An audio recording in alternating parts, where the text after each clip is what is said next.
why so many women of my generation were doing well, and conversely, why so many were doing badly.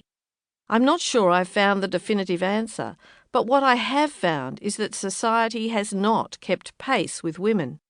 Indeed, I argue in these pages that many sectors of society have done their damnedest to hold back women every step of the way. Many remain hostile to women's economic independence and set up all sorts of barriers to women having the same chances as men, even while they deny that any such difficulties exist. I hope that I have been able to expose just how high, wide, thick and deep these supposedly non-existent barriers remain.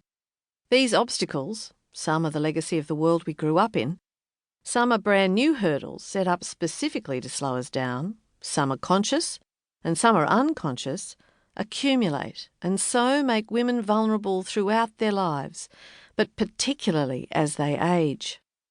As I explored the story of my generation, I did not restrict myself to research, reports and discussions of a formal, academic or theoretical kind, although of course you'll find plenty of those referred to in these pages. I wanted to hear firsthand from the women themselves. To that end, I sent a questionnaire to a range of women from my generation, some who were living in precarious circumstances. Some of the women generously responded to those questionnaires, and their thoughts, experiences and ideas enrich this book. As I promised them, I have disguised their identities, giving them false names and in some cases dividing the experiences of a single respondent among a series of fictitious names. I have done this out of respect for them and their privacy, but the words I quote are verbatim. I want to thank all of the women who trusted me with their answers, both for the time they took and for the honesty of their responses. The book would not be the same without them. I also want to point out that in this book, when I referred to women, I am referring to everyone who identifies as a woman. I am not discriminating on the basis of race, social class, education, creed, sexual orientation, gender at birth, age, or anything else, not consciously anyway. If you present yourself to the world as a woman, as far as I'm concerned, you are one. Women are not a job lot. We are as varied as all other groups of human beings. What we share is the burden of assumptions that are made about what a woman should be like, what she should do, say, wear, think and express. To be a woman, no matter your background, is to have to fight for your territory in a way that most men never have to. We even have to fight a seemingly endless and repetitive battle to retain control over our own bodies. Women of colour, of course, women who live with a disability, poor women, migrant women, trans women and non-heterosexual women must navigate all the usual prejudices and barriers against their gender and then some.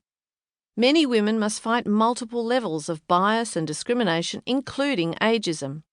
I have tried to pay due respect within these pages to the different degrees of difficulty women face while also wanting to emphasise the universally limiting effect of sexism.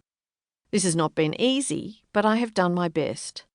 Like every author, I hope that all my readers, including male ones, can identify with the stories of struggle and triumph I tell. After all, every human being, regardless of age, gender, race, religion or accident of birth, wants to be treated fairly, and that's all this generation of women have been fighting for. Even if, as the title of this book implies, they have sometimes engaged in that fight without quite meaning to. When I point out how revolutionary this generation of women are, and how big a deal it is to be the first generation in history who've mostly earned their own money, people invariably respond with surprise. And even this reaction is an example of how little notice we take of women's lives. How often are women who fight for their own rights told that they should put their efforts on hold as long as there remain others who are worse off? Women are always being asked to put others' needs ahead of their own, which is a brilliant way to make sure their own needs never get met. What happens to women is still seen as peripheral, of minor importance, even trivial. Serious matters focus on men, apparently.